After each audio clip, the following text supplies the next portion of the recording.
Welcome back to the channel new blog. আসলে সকালবেলা হচ্ছে আমিও খুব ভালো আছি। আজকে তো বর বাড়িতেই আছে, আর এদিকে সব কাজ হয়ে গেছে। ও নিজের কাজ করছে বসে, আমি যাইছি খাবারটা বাড়তে, কেন খাবারটা তৈরি হয়ে গেছে। ওর আর আমার খাবার দুজনেরই আলাদা। হয়তো আমার খাবারটা দেখে রাগ করতেই পারে। হ্যাঁ, আগের দিন আমি সারাদিন ভাত খাইনি, অবশ্যই তোমার সাথে শেয়ার করছি। আর এদিকে এই জারটা ধুতে হবে, আমি ভিজিয়ে রেখে দিয়েছি নর্মালি। তো আমার খাবারটা অ্যাজ ইউজুয়াল তৈরি করে নিচ্ছি। আজকে বেশি কিছু করিনি, উচ্ছে ভাজা সয়াবিনের তরকারি করেছি। রাতে বা বিকালে ভাবছি কিছু একটা করব যেটা ও খেতে পারবে। আর সত্যি কথা বলতে আমরা দুজনেই খুব মাছ প্রিয় মানুষ। মাংস ডিমের থেকে মাছটা খেতে ভালোবাসি, তো ডিমটা তাও আমাকে খেতেই লাগে।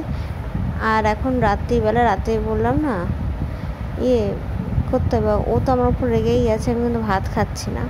তো আমি ঠিক করেছি, ওর কথা শুনে আমি একবেলা ভাত অন্তত খাবো, রুটিটা স্কিপ করে দেবো।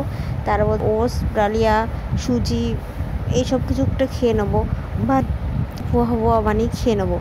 নাহলে ও প্রচণ্ড বকবে আমাকে সিরিয়াসলি। আর বরের কথা শুনতেই লাগে মাঝে সাথে। তো এখন রান্নাঘরটা পরিষ্কার করে নেবো।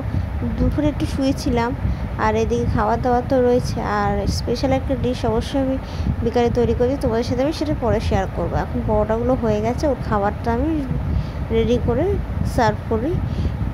ও আর আমি একসাথে খেতে বসবো। সত্যি কথা বলতে আমি এদিকে কাজ সেরে আস্তে আস্তে, ও ওখানে বসেই থাকে, ও খাবেও না, তার জন্য আমি একসাথেই খাবারগুলো নিয়ে যাই। আর বেসিনে সব জিনিসগুলো খেয়ে দিয়ে উঠে আমি বেসিনের কাজগুলো সেরে নেব।